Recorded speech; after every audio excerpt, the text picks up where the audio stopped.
To most people in my neighborhood, I am just Mrs. Evelyn, the retired elementary school math teacher who lives at the end of the cul-de-sac. They see an old woman in a faded knitted cardigan, driving a 15-year-old sedan and spending her Tuesday afternoons volunteering at the local library. They see a woman who counts her pennies at the grocery store registry and uses a worn wooden ruler to measure out the borders of her small backyard vegetable garden. For 35 years, I taught 7-year-olds that 2 plus 2 always equals 4. I taught them that no matter how complex the numbers look on the chalkboard, the truth of the equation never changes. Math doesn't lie. It doesn't adjust its parameters for vanity, and it doesn't care about your social status. My son, Mark, inherited my love for numbers. But somewhere along the way, he stopped looking at them through the lens of truth. He started looking at them through the lens of greed. Right now, if you open any financial magazine in the country, you will see Mark's face. He is the 34-year-old founder and CEO of Aegis Tech, a multi-billion-dollar artificial intelligence cybersecurity firm. The media calls him the next Silicon Valley king. They praise his genius, his relentless ambition, and his self-made empire. In exactly 48 hours, Aegis Tech is scheduled to go public on Wall Street. The upcoming IPO is projected to value the company at over $3 billion, making Mark one of the youngest billionaires in the tech industry. He no longer lives in the quiet suburb where he grew up. He lives in a $20 million modern smart mansion in the hills, surrounded by floor-to-ceiling glass, biometric security cameras, and a fleet of pristine European sports cars. He wears $1,000 minimalist t-shirts and spends his weekends drinking vintage wine with tech elites and venture capitalists. And for the past 6 months, he has been systematically erasing me from his life. The shift didn't happen overnight, but it accelerated the moment Mark met Chloe Vance. Chloe was the daughter of a prominent corporate tech investor, a girl who had been raised in private boarding schools and luxury penthouses. She was a woman who lived entirely for appearance, her personal brand, and her social media standing. To Chloe, a person's value was entirely determined by their network and their proximity to power. When Mark brought Chloe to my small house for Sunday dinner for the first time, she didn't even step past the entryway before wrinkling her nose. "Mark, sweetie," she had whispered, not realizing that my years in a quiet classroom had given me exceptional hearing. "Is that mothballs I smell? And oh my God, that wallpaper looks like it survived the Cold War. We really need to get your mother into a managed care facility before the pre-IPO press tour starts." If the tech journalists see this, it completely ruins the forward-thinking tech family narrative we are building. Mark didn't defend me. He didn't tell her that the Cold War wallpaper was something his late father and I had put up together with our own hands when we found out I was pregnant with him. He just laughed nervously, adjusted his expensive designer glasses, and kissed her cheek. "Don't worry, babe," he whispered back. "Mom is old-fashioned. She likes the simple life. I'll handle it." From that evening forward, my presence became an inconvenience to their curated empire. First, the weekly Sunday phone calls from my son stopped, replaced by brief, automated text messages from his personal assistant scheduling 5-minute catch-up blocks. Then, the invitations to dinner vanished completely. When I knitted a beautiful soft blue merino wool blanket for their upcoming wedding, spending 3 months ensuring every single stitch was mathematically flawless, Mark sent me a sterile email through his office account. "Thanks for the effort, Mum, but Chloe already hired a high-end interior designer from Milan for our registry. The blanket's colour profile doesn't match our minimalist, monochrome aesthetic." I've had the assistant donate it to a local shelter. Let's keep things professional, moving forward. The bitter, magnificent irony of Mark's self-made tech empire was currently sitting in a secure, encrypted digital folder on my old desktop computer in my small study. Mark truly believed he was a god of the tech industry. He believed his brilliant mind and his long hours in his university dorm room were the sole reasons Aegis Tech existed today. He had completely forgotten the year 2016. He had forgotten the dark, terrifying days when his startup was nothing but 3 broken servers, a mountain of eviction notices, and a devastating lawsuit from a predatory competitor that threatened to bankrupt him before he even launched. He had forgotten that he had come back to this very kitchen table 10 years ago, weeping into his hands, begging for a miracle. I stood up from my kitchen chair, walking over to the window to watch the morning rain rinse the soil in my garden. In 48 hours, my son was going to stand on the balcony of the New York Stock Exchange, surrounded by flashing cameras, champagne glass pyramids, and his elite, designer-clad fiancée. He was going to tell the world that he built his castle from the mud with nothing but his own 2 hands. I took a slow sip of my tea. The equation of Mark's life had become heavily unbalanced, filled with gilded lies and stolen pride. And as a math teacher, I knew there was only one way to solve an unbalanced equation. You have to bring the variable back to 0. To truly understand the depth of Mark's current arrogance, you have to go back to the winter of 2016. The public narrative surrounding Aegis Tech claims that Mark built his first server network in his college dorm room using nothing but a credit card with a $500 limit and pure, unadulterated genius. That is the story his PR team distributed to Wall Street. But public relations is just another form of fiction. The truth is much colder, and it smells like stale coffee and panic. In November of 2016, Mark wasn't a tech king. He was a terrifyingly desperate 24-year-old kid facing complete ruin. He had dropped out of his master's program, maxed out every credit line he could find, and hired 3 of his brilliant classmates to write the foundational code for what would become Aegis Tech's core cybersecurity algorithm. They worked out of a damp, freezing basement apartment downtown. But genius doesn't pay the electricity bill. A week before Thanksgiving, a predatory competitor, a massive tech conglomerate backed by institutional venture capital, filed a massive, frivolous patent infringement lawsuit against Mark's tiny startup.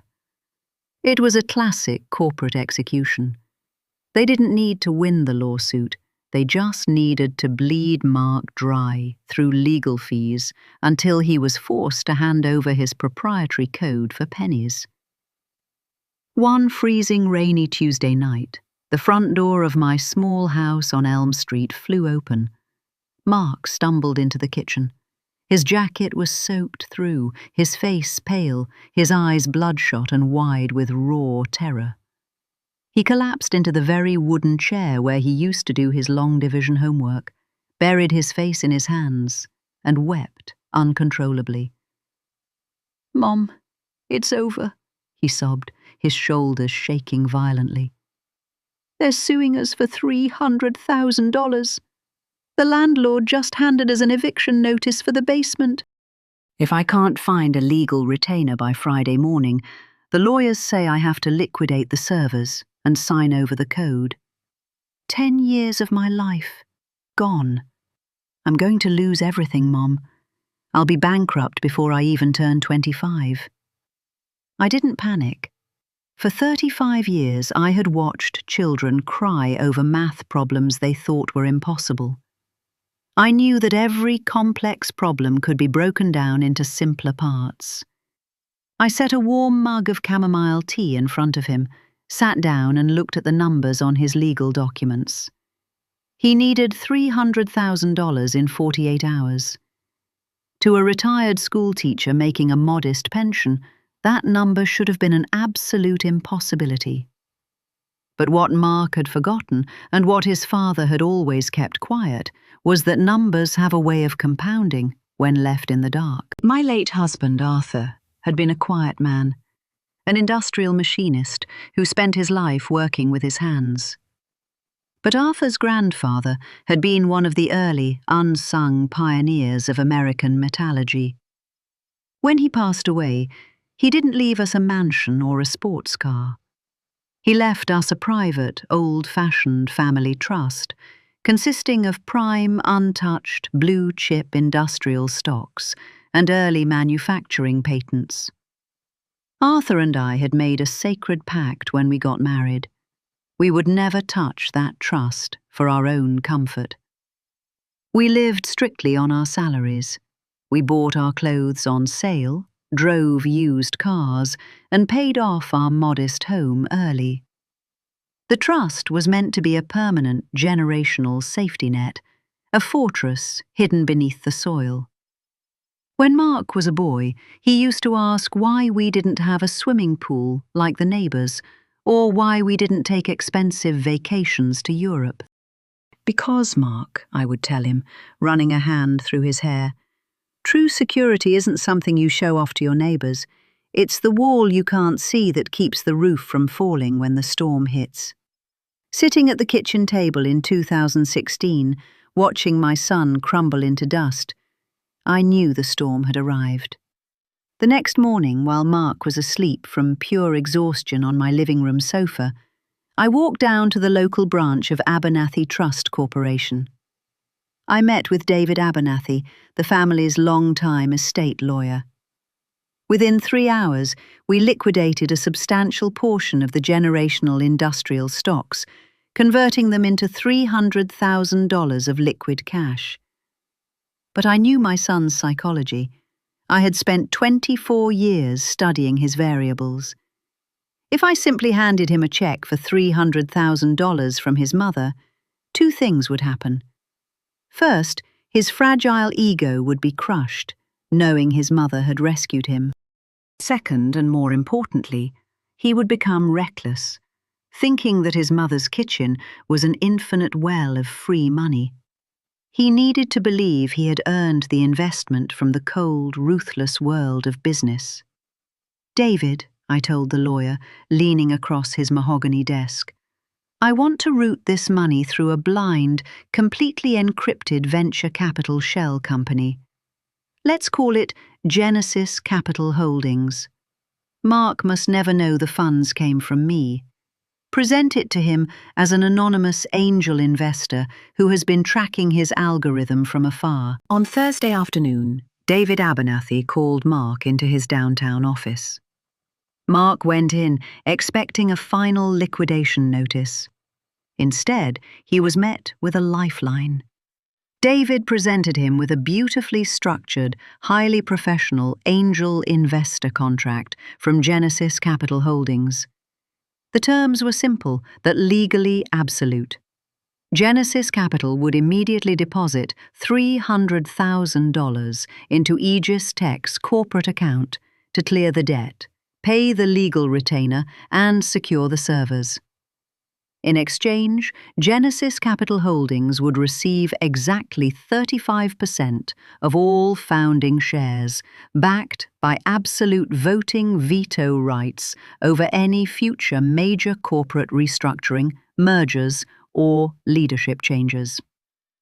Because Mark was desperate and completely blind with gratitude, he didn't even read the finer details of the veto clauses. He didn't care about a faceless, silent partner who wanted 35% of a company that was currently worth $0. He signed the document with a shaking hand, grabbed the check, and ran out of the office to save his dream. That evening, he came back to my house for dinner. The terror was gone, replaced instantly by a flushed, arrogant excitement. He didn't thank me for the tea or the shelter. He sat at my table and bragged about how, Wall Street elites were already recognizing his genius from the shadows. "Mom, you won't believe it," he crowed, cutting into his pork chop. "An anonymous venture capitalist from New York just bought into my vision. $300,000, Mom. They tracked my code and realized I'm a generational talent. They know I'm going to change the world. I did it. I saved the company on my own merit." I smiled gently, passing him the bowl of mashed potatoes. "That's wonderful, Mark," I said softly. "Just remember that when someone gives you a roof during a storm, you owe it to them to keep the foundation clean." Mark had completely forgotten that conversation. Over the next 10 years, as Aegis Tech grew from a 4-man basement startup into a multi-billion-dollar behemoth, Genesis Capital Holdings remained a ghost on his cap table. A silent, inactive entity that never turned up to board meetings, never demanded dividends, and never interfered with his public glory. Mark grew to believe the anonymous investor had simply forgotten about the shares or had died, leaving the 35% floating in corporate limbo. He had no idea that every single quarter, the encrypted compliance audits for Aegis Tech were delivered directly to my old desktop computer on Elm Street. He had no idea that the silent partner holding the power to destroy his entire kingdom was currently sitting in a worn cardigan, grading third-grade math tests at his childhood kitchen table. It was a crisp Tuesday evening, exactly 48 hours before the Wall Street opening bell. I had spent the afternoon in my quiet kitchen preparing a fresh batch of homemade chicken noodle soup. It was the exact, simple recipe Mark used to beg for when he was a little boy struggling with a fever. The broth simmered for hours with fresh herbs from my garden. I packed it carefully into a simple glass container, wrapped it in a clean, checkered tea towel to keep it warm, and placed it on the passenger seat of my old sedan. I drove up into the hills, where the winding roads grew wider and the houses transformed into massive, walled fortresses of wealth. Mark's estate, which he and Chloe vanity named the Prism, sat at the very peak of the highest ridge.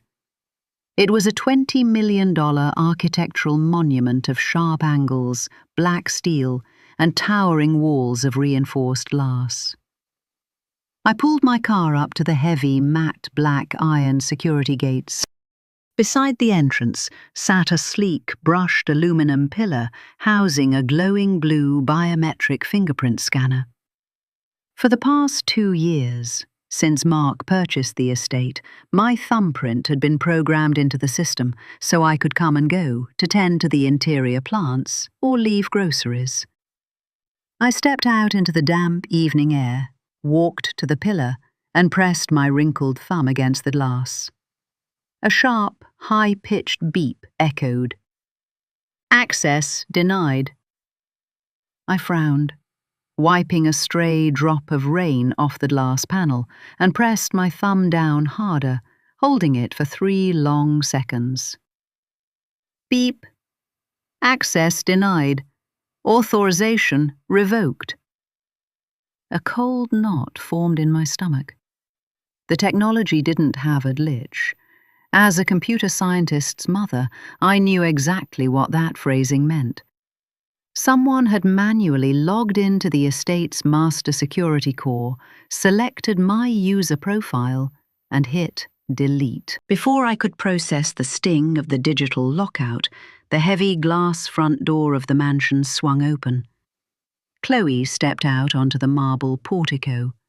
She wasn't dressed in comfortable clothes. She wore a pristine, tailored white pantsuit, her hair slicked back into a flawless corporate bun.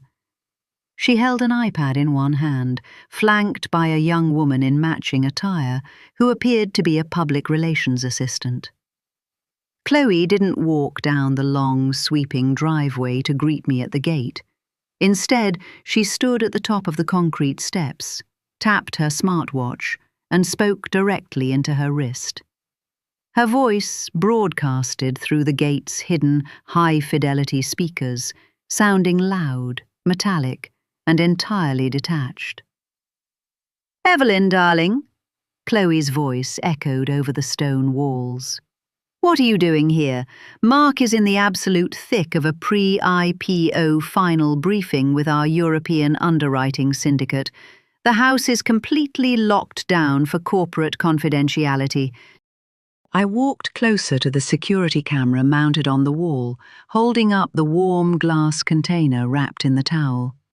"I brought Mark some dinner, Chloe," I said, keeping my voice steady and calm. "I know how his stomach gets when he's stressed before a massive presentation. I just wanted to leave this in the kitchen for him." Chloe let out a sharp, high-pitched chuckle that sounded incredibly artificial through the speaker. She looked down at her iPad, tapping the screen carelessly. "Oh, Evelyn, that is incredibly sweet. But we have a Michelin-starred culinary team catering the entire executive suite inside the house right now. Everything is strictly macro-balanced and organic. We really can't have unverified, home-cooked food entering the premises right now. If a tech journalist or a paparazzi photographer catches a shot of an old woman delivering leftover Tupperware to the CEO of Aegis Tech on the eve of a $3 billion IPO, it completely destroys the high-end, self-made digital narrative we've spent months building. It looks impoverished. I stood perfectly still on the wet asphalt, the container of soup growing heavy in my hands. I didn't look at Chloe. Instead, my eyes drifted past her, locking onto the massive double-height glass windows of the mansion's main living pavilion. There, standing beside a minimalist white marble fireplace, was my son. He was holding a crystal tumbler of scotch, dressed in an immaculate designer suit, laughing with a group of middle-aged men in dark tuxedos. He must have heard the security alert on his phone, because he slowly turned his head and looked down the long driveway. He saw me. He saw his 65-year-old mother standing outside his locked iron gate in the drizzling rain, holding a towel-wrapped glass bowl. Our eyes met through the glass and across the distance for one long, agonizing second. Mark didn't rush to the door. He didn't text his security team to open the gate. Instead, a flash of deep, agonizing shame crossed his face. He looked at his wealthy investors, looked back at me, and then slowly took a sip of his scotch, turned his back to the window, and walked deeper into the shadows of his mansion. He chose his brand. He chose his fiancée's curated aesthetic over the woman who had spent 30 years protecting his life. "Evelyn, are you still there?" Chloe's voice snapped through the speaker again, dripping with condescension. "I actually had the security team purge the guest database this morning to comply with institutional investor safety protocols.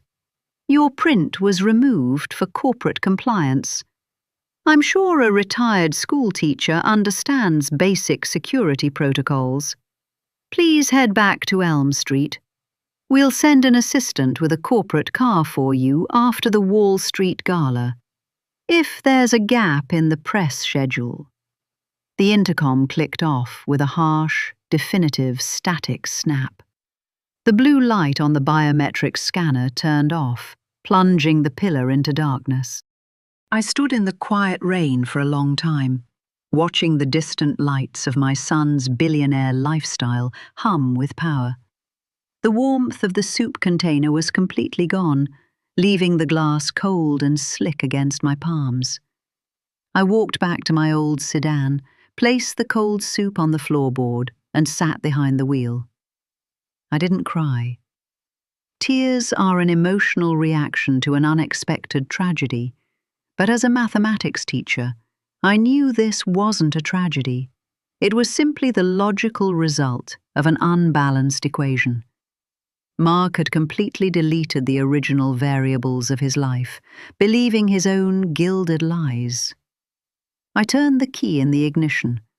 The old engine roared to life, its headlights cutting through the dark, wealthy mist of the hills, as I turned back toward Elm Street to begin rebalancing the ledger. Wednesday morning arrived with a thin, piercing fog that crawled across my small front lawn on Elm Street.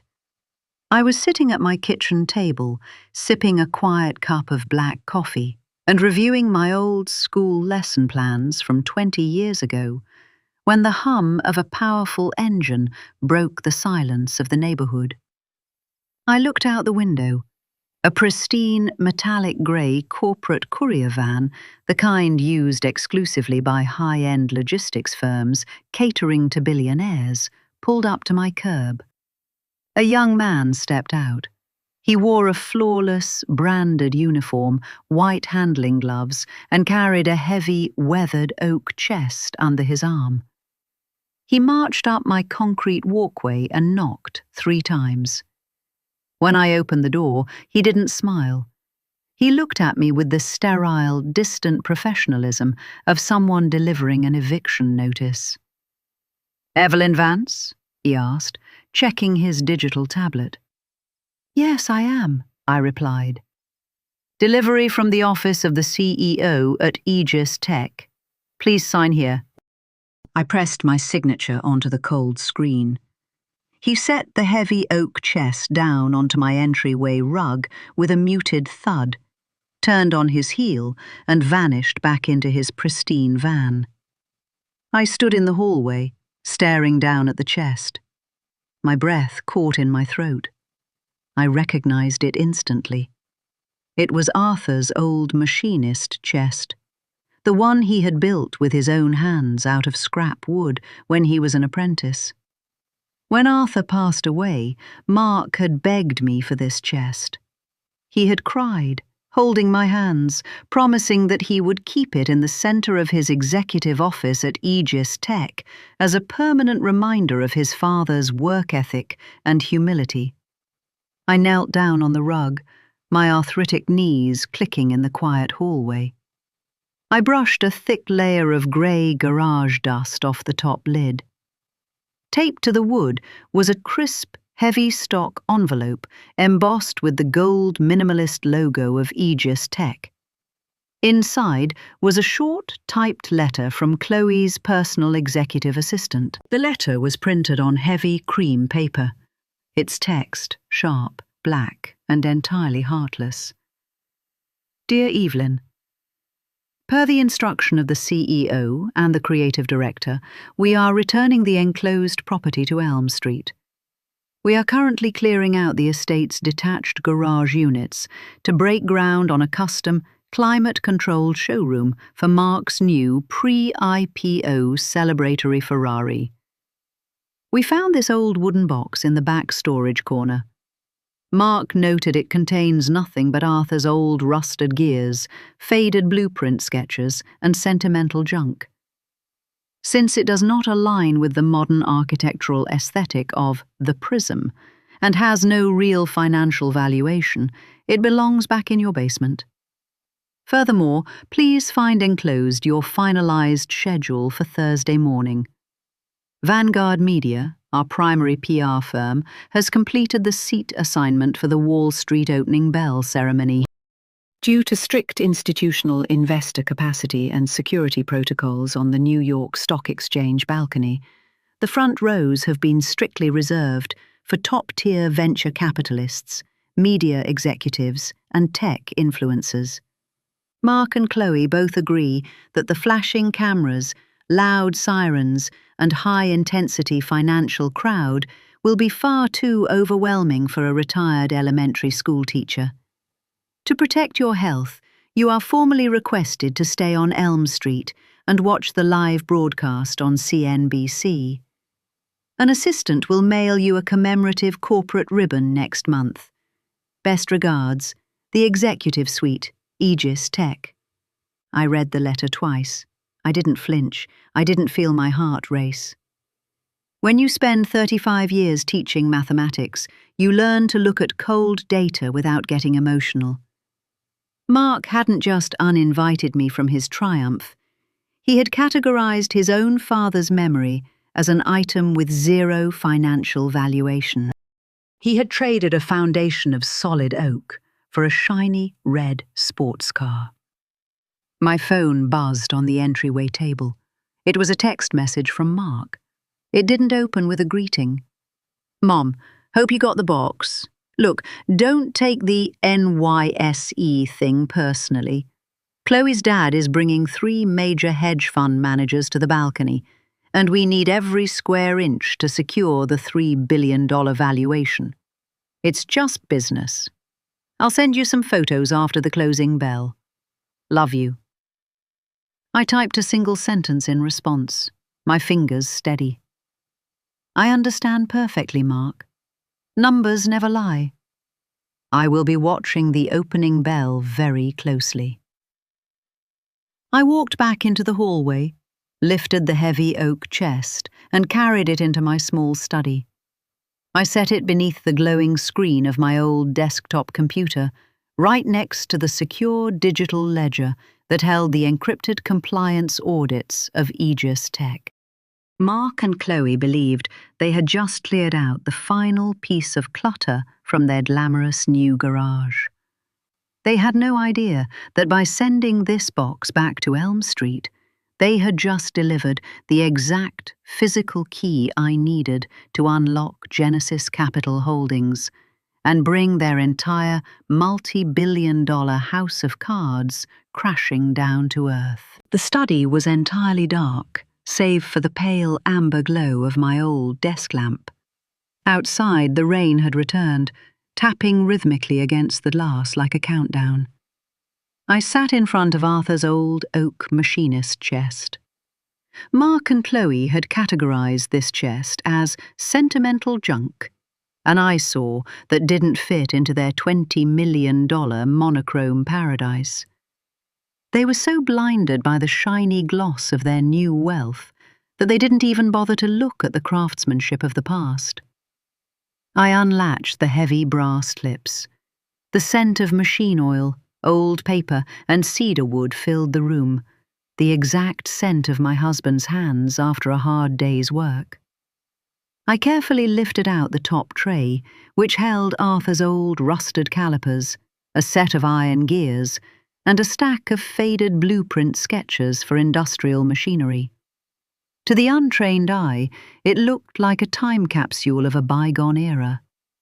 But Arthur was a machinist. He built things to last, and he built things with hidden chambers. I reached inside the empty cavity of the chest, pressed my thumb against a small, concealed knot in the grain of the back panel, and slid it upward. A soft click echoed in the quiet room. The false bottom of the chest popped open by a fraction of an inch. Beneath the rusted gears lay a pristine, vacuum-sealed, waterproof envelope. Inside it was a document printed on heavy, security-stamped parchment.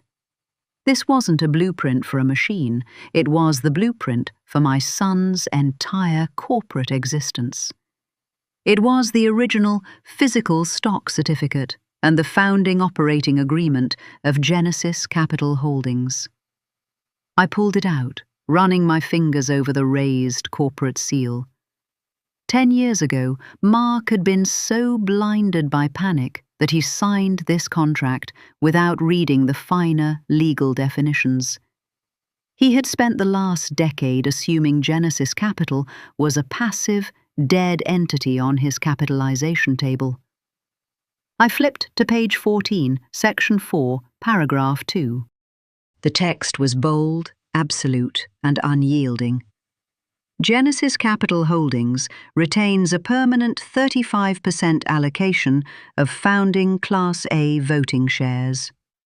Any future initial public offering, IPO, merger, corporate restructuring, or alteration of the executive board requires a unanimous declaration of consent from the Class A shareholder block.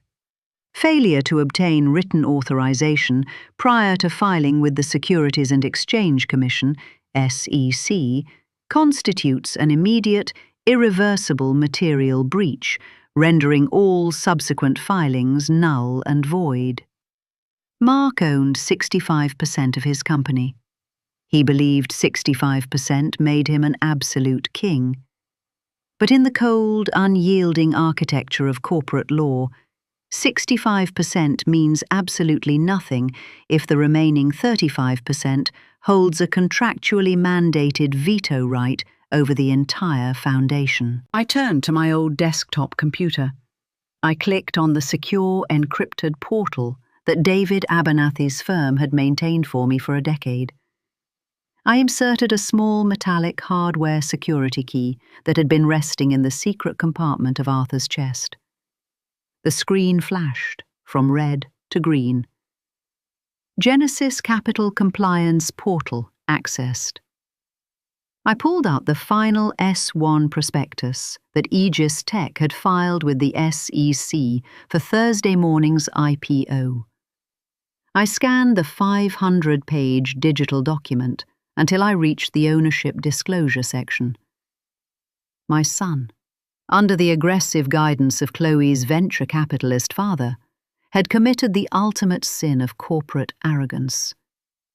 To make Aegis Tech look incredibly attractive to Wall Street hedge funds, they had listed Genesis Capital Holdings as a passive, non-voting legacy minority entity whose original administrative contacts have defaulted. They had lied to the federal government to inflate their valuation. They had told the world that the silent partner was dead.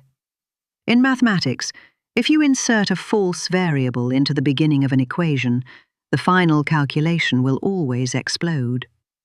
Mark thought he was calculating a $3 billion fortune. In reality, he had just calculated his own legal execution.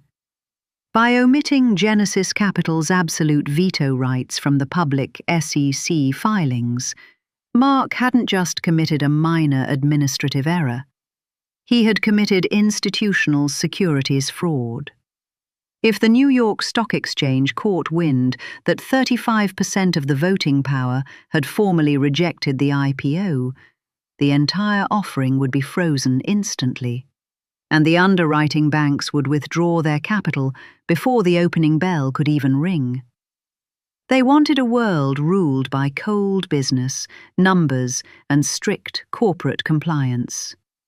It was time to give them exactly what they asked for. I picked up my old landline phone. I dialed a private, unlisted number that I hadn't used in nearly 3 years. It was 11:45 p.m. on Wednesday night. The line rang twice before a deep, calm, incredibly sharp voice answered. "I've been watching the pre-market data, Evelyn," David Abernathy said, his voice entirely alert despite the hour. "The Aegis Tech ticker is already trending on Wall Street. The media is calling it the tech event of the decade. I was wondering when you were going to call." "Mark sent his father's machinist chest back to Elm Street today, David," I said, my voice completely level. "He told me it was sentimental junk that had zero financial valuation.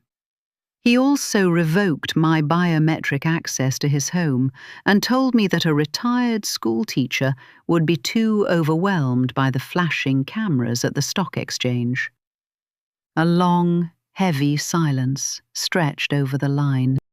When David spoke again, the professional warmth was gone, replaced by the razor-sharp tone of a senior estate litigator who had protected my family's wealth for 40 years.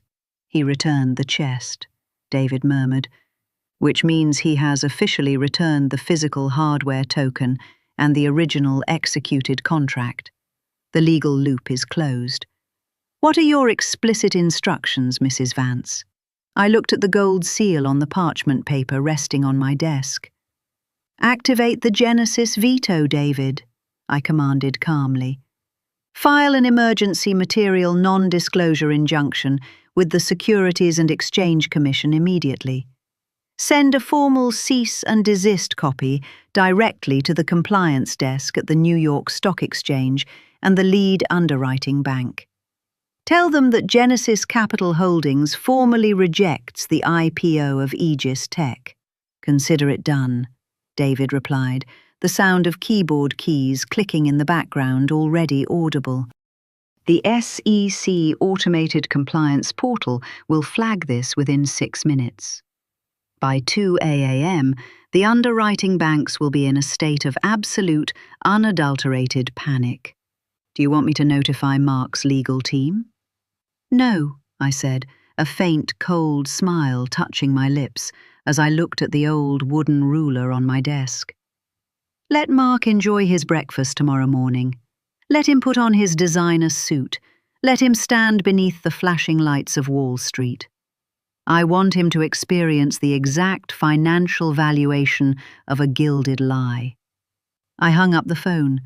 I neatly folded the parchment document, placed it back into Arthur's cedar-lined chest, and closed the heavy oak lid. The equation was finally set, the variables were locked, and when the sun rose over New York City in a few hours, my son was finally going to learn how to count. Thursday morning arrived with the crisp golden clarity that only late autumn can bring to Manhattan. On Elm Street, my routine didn't change by a single fraction. I woke up at 6 a.m., brewed a pot of simple black tea, and sat at my kitchen table in my worn woolen cardigan. I turned on the small television on the counter, tuning it to CNBC. The financial anchors were already practically breathless. The ticker at the bottom of the screen was plastered with the letters Aegis. We are less than 2 hours away from the opening bell at the New York Stock Exchange, the anchor announced, gesturing wildly toward a digital graphic of my son's face. And all eyes are on Mark Vance. Aegis Tech's institutional order book is already oversubscribed by a staggering 15 times. Insiders are whispering that the opening price could surge past $40 a share, pushing the company's valuation well beyond the $3 billion mark. This is a historic day for Silicon Valley. I took a slow sip of my tea. 300 miles away, in a private glass-walled penthouse lounge overlooking Wall Street, my son and Chloe were hosting their exclusive pre-market celebratory breakfast. I didn't need to be there to know exactly what it looked like. The compliance logs on my computer told me everything about their guest list. There would be towers of imported caviar, crystal flutes of vintage champagne, and a room packed to the brim with hedge fund managers, tech influencers, and high society journalists. Chloe would be wearing a designer dress that cost more than my annual pension, flashing her diamond engagement ring for the cameras, while her father patted Mark on the back, taking credit for engineering the tech deal of the decade. Mark would be standing in the center of that room, basking in the artificial warmth of their envy. He would look down at his phone, seeing the numbers climb in the pre-market indications, completely convinced that he had outrun his past. He believed that by burying his father's old machinist chest in the darkness and deleting his mother's thumbprint from his gate, he had successfully severed his ties to the simple, ordinary world.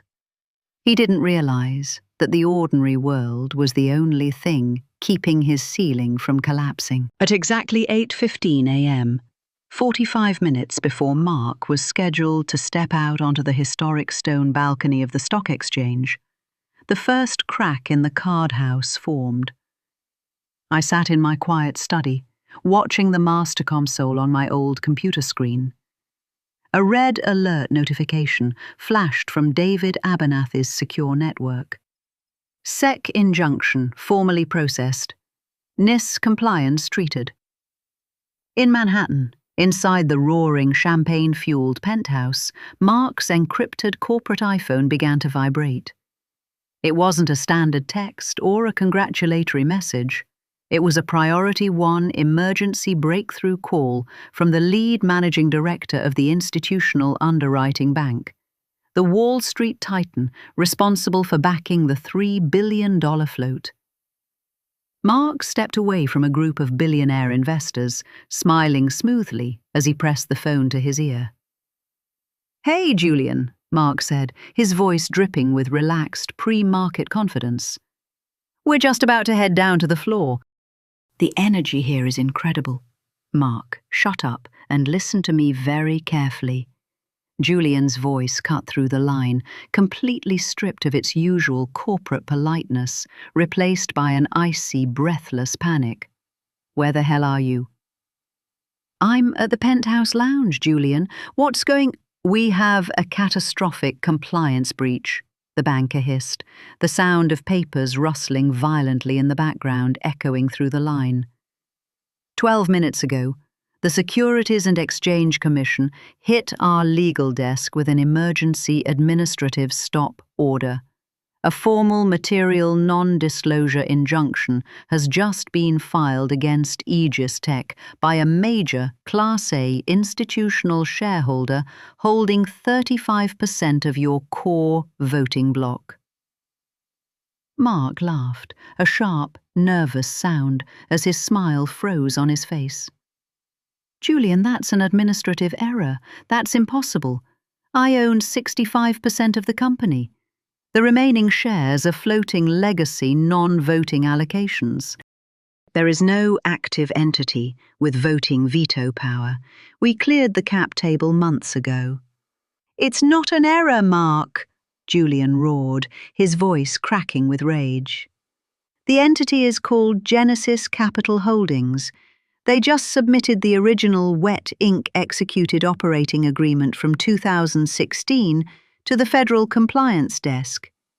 The contract clearly states they have absolute unilateral veto rights over any IPO, merger, or public filing. You listed them in our official S1 prospectus as a dead legacy minority holder. You lied to the underwriters, Mark. You lied to the federal government." Inside the penthouse, the music suddenly felt too loud. The champagne tasted like ash. Mark felt the blood drain entirely from his face, his skin turning a sickly, translucent grey.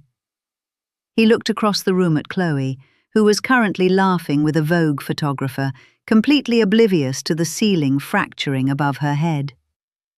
"Genesis Capital," Mark stammered, his mind racing backward through a decade of corporate history, frantically searching for a face, a name, a rival tech tycoon. No, that was just an anonymous angel investor from 10 years ago. They've been inactive for a decade. They've never turned up to a single board meeting. Who the hell is running Genesis Capital, Julian?" "We don't know," the banker shrieked. "The shell company is entirely encrypted through a blind trust, but the formal cease and desist was submitted by Abernathy Trust Corporation. Their lead litigator just informed the New York Stock Exchange that if the opening bell rings with Aegis Tech on the board, they are filing an immediate institutional fraud lawsuit on Wall Street." "Can we buy them out?" Mark pleaded, his voice dropping into a desperate, frantic whisper as a cold sweat broke out across his forehead. "Give them whatever they want. 50 million, 100 million. Tell them we'll renegotiate the terms after the opening bell." "Are you completely insane?" Julian spat.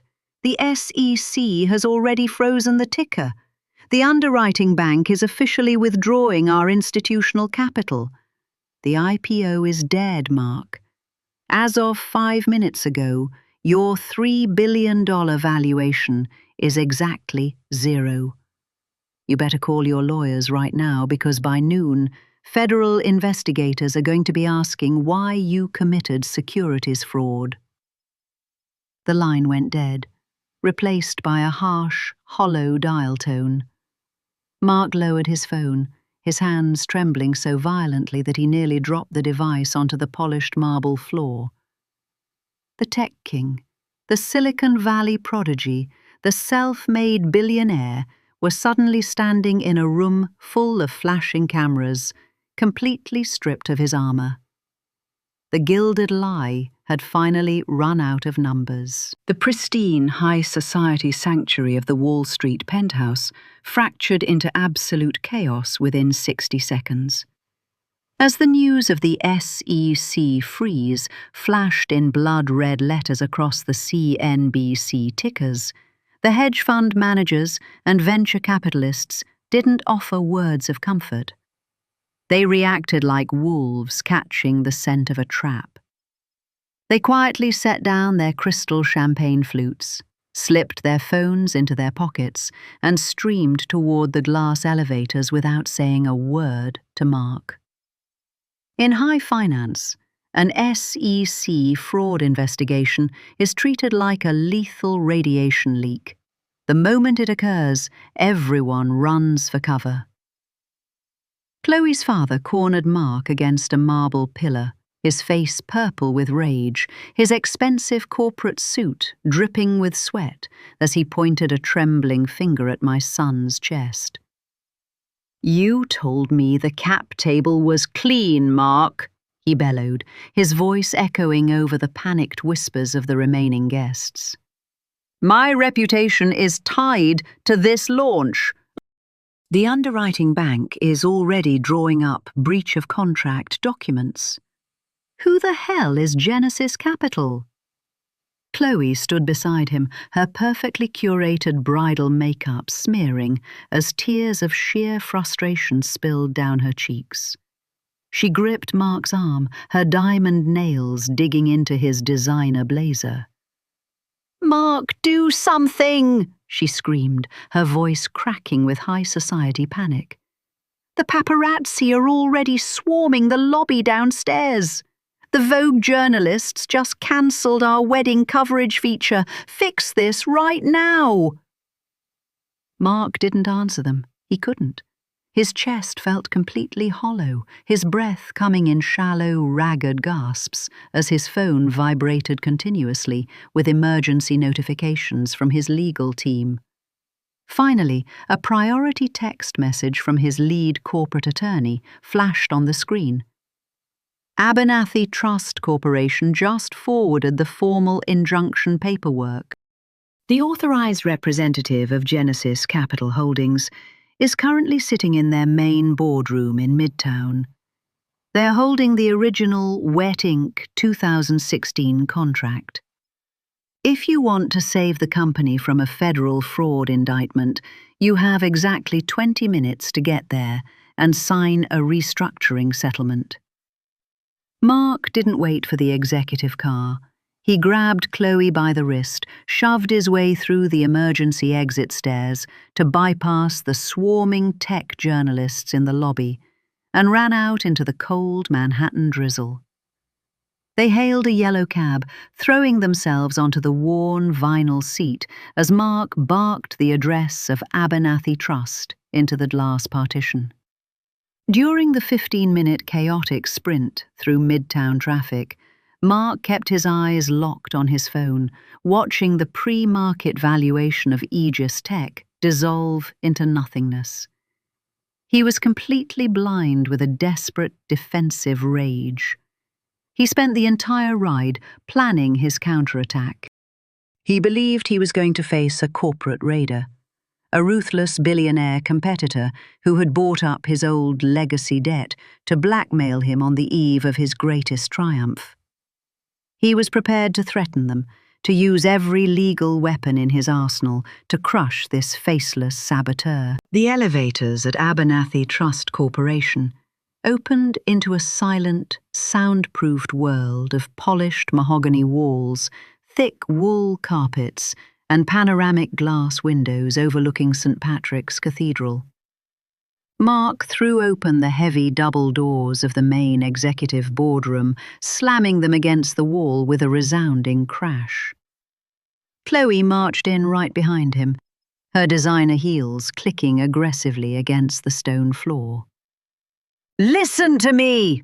Mark roared into the room, not even looking at who was inside, as he tore off his damp blazer and threw it onto the long conference table. "I don't care what kind of corporate warfare game you are playing. I built Aegis Tech from the mud. If you think you can use a 10-year-old scrap of paper to hijack my multi-billion-dollar company, I will tie you up in federal court until you are completely bankrupt. Show yourself." The high-backed, leather executive chair at the far end of the 30-foot marble table slowly spun around. The words died instantly in Mark's throat.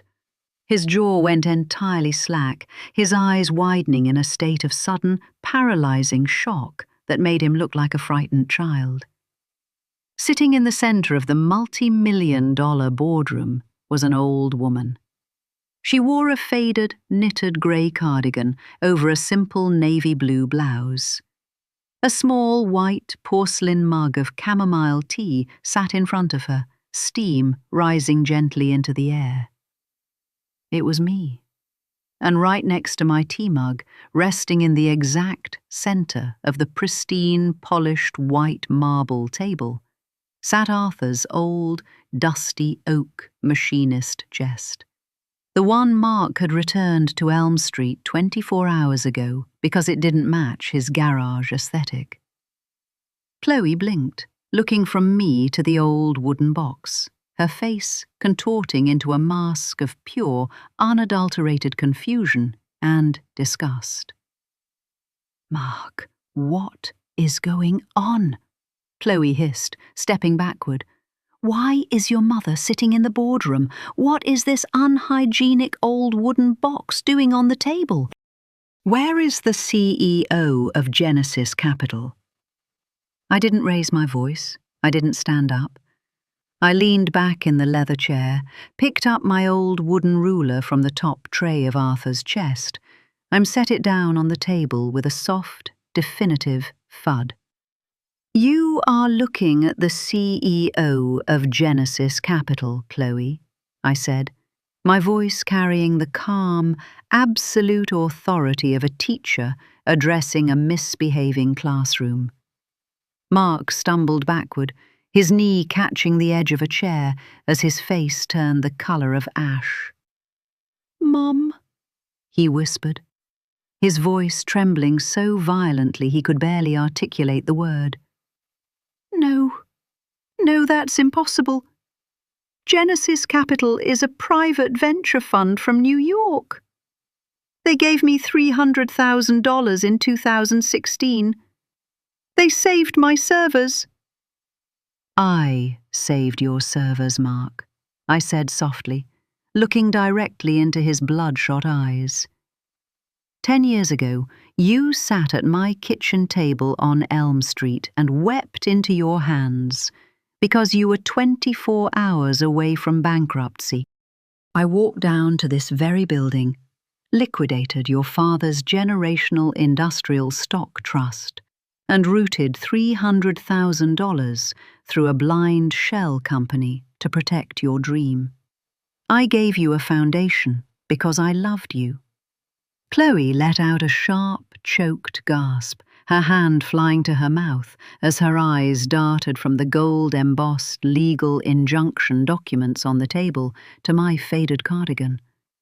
The realization that the impoverished old woman she had locked out of the estate was the absolute owner of the multi-billion-dollar tech core hit her like a physical blow. Mark collapsed into a chair, burying his face in his trembling hands, exactly the way he had done 10 years ago in my kitchen. "Mom, please," he sobbed, his voice cracking with a terrifying mixture of shame and desperation. "Why did you do this today? Why did you freeze the IPO? You've ruined me. $3 billion. Gone. Everything I built vanished before the opening bell. Why would you destroy your own son's life? I leaned forward across the marble table, my expression entirely unyielding. I didn't destroy your life, Mark. Your own vanity did, I told him, my voice dropping into a low, piercing register. For 35 years, I taught children that 2 + 2 always equals 4. I taught you that you cannot build a sustainable equation if you lie about your base variables. You built an entire empire out of gilded lies. You deleted your father's memory from your offices to make room for a Ferrari. You deleted my thumbprint from your gates because a retired schoolteacher ruined your brand. You told the SEC that your silent partner was dead so you could look superior to your wealthy neighbours.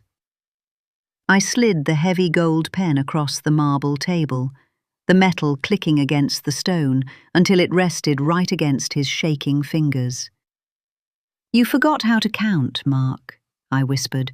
So today, your mother is going to teach you your very last math lesson. The high-stakes corporate battleground of the Abernathy Trust boardroom was suddenly entirely quiet. I set down the gold pen. I didn't raise my voice. I looked at Mark, currently crumpled in the leather executive chair, and Chloe, standing paralyzed near the window. Their multi-billion-dollar empire, their curated image, and their future were now entirely variables in an equation I controlled.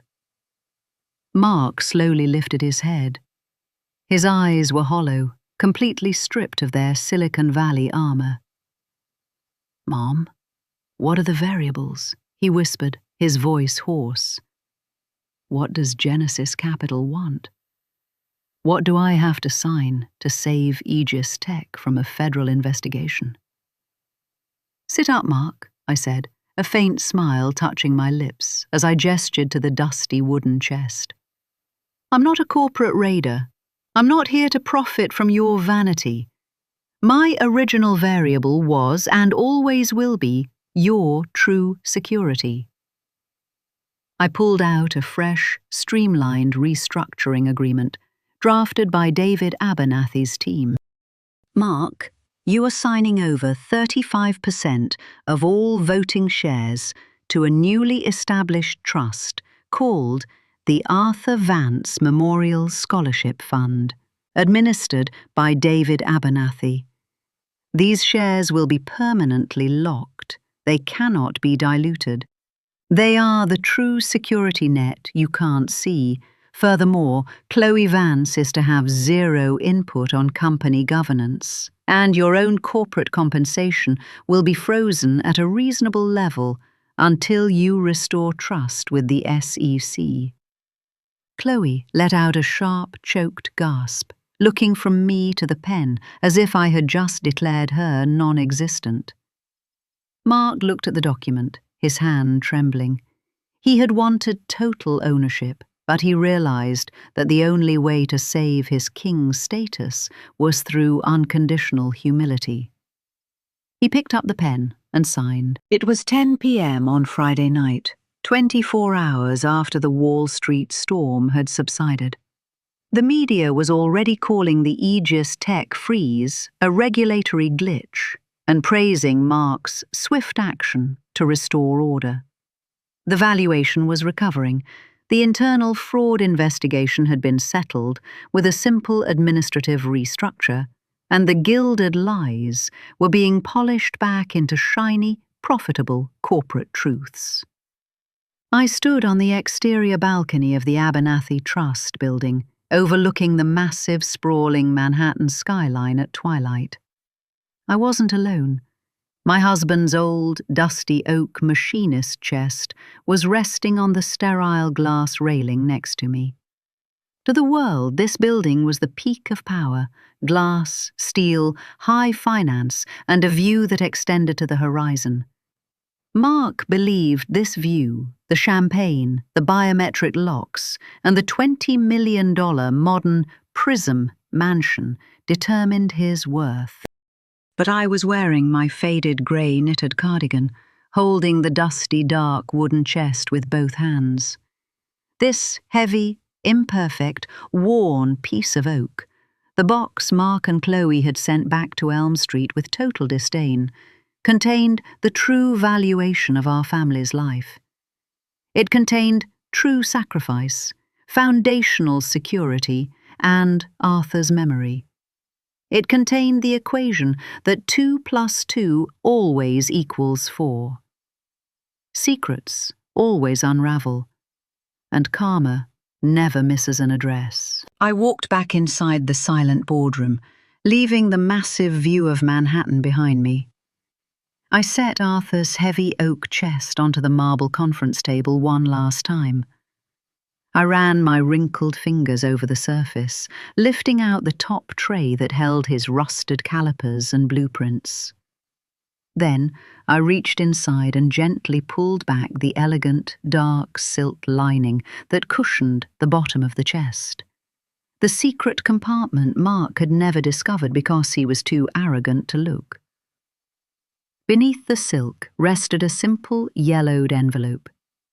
Inside was a hand-stitched pocket holding the debt-free deed to a beautiful, quiet cottage nestled in the Swiss Alps, surrounded by the peaceful mountains I had always loved.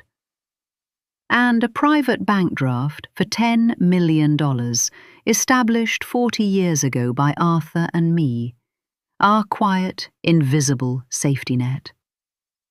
We had built the wall that nobody could see, specifically to protect us from the very storms that Mark had courted in his search for status. We knew what true security cost versus what a curated lie was worth. Mark believed he was a billionaire living in a $20 million castle. In reality, he was currently living in a house of cards I owned. Gilded lies will always fracture, but the karma found in true humility is eternal. Grab a quiet cup of tea, protect your foundations, and remember, numbers never lie. This has been another deep chronicle from Gilded Lies and Karma. We'll see you next week.